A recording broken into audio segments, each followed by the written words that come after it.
Sebentar, saya pelajar UM ingin membuat akak mengenai komunikasi kebudayaan.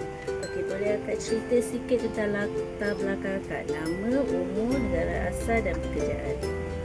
Waalaikumsalam warahmatullahi wabarakatuh. Nama akak Siti. Akak asal dari Indonesia, Bandung. Indonesia, Bandung. Di Bandung. Umur Umur akak 42. 42. Pekerjaan sekarang? Dobi. Londe. Dobi. Okey, sudah berapa lama akak tinggal di Malaysia?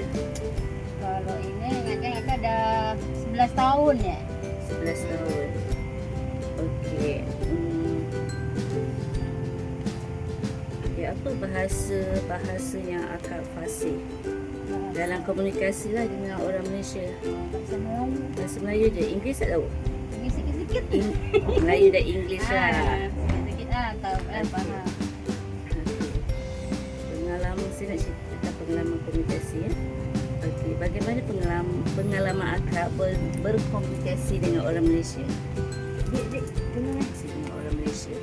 Permulaannya macam mana, peringkat awal tu suka ke, kurang faham ke, mix ke, Indian dengan bahasa Melayu ke? Cuba nak cerita. Ini mula-mula je aku tak rasa kekok tapi lama-lama sebulan 2 bulan kerja sini kan, duduk sini fahamlah Melayu tu sama dengan Indonesia, beda sikit je kan. Betul.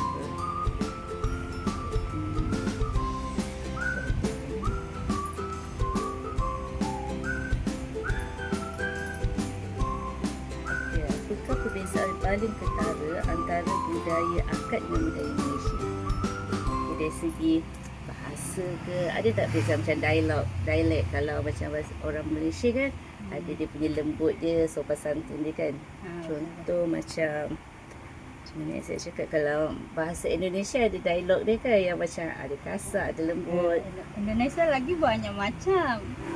Kalau sini kan bahasa dia ada beberapa kan.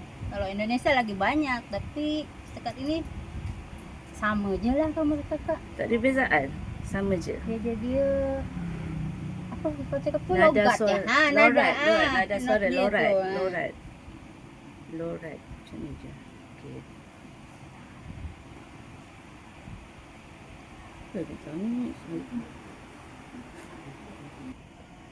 Okey, bagaimanakah akak menyesuaikan cara komunikasi dalam situasi akak bekerja? Lebih gunakan bahasa Melayu ke, bahasa standard ke, macam mana? Kalau kakak setakat ini tak ada masalah pasal bahasa kan sama kan. Lepas tu kita pakai bahasa Melayu. Bahasa Melayu. Standard lah. Standard kan. Okey. Allah dah. Okey, selama akak bekerja ni ada tak perbezaan adat ke, gerak tubuh apa antara ni lah orang dengan orang Malaysia? Akak cerita je lah. Sepanjang akak bekerja, ada tak perbezaan komunikasi antara akak dengan orang Malaysia? Okay. Ada selama kakak kerja sini kan, kalau orang sini, orang Melayu lemah lembut, baik-baik kalau orang Indonesia kadang-kadang garang gitu kan. Lepas tu itulah, kalau orang Melayu sini baik-baik setakat kata kerja sini. Orang Indonesia kadang-kadang dan apa, kasar-kasar.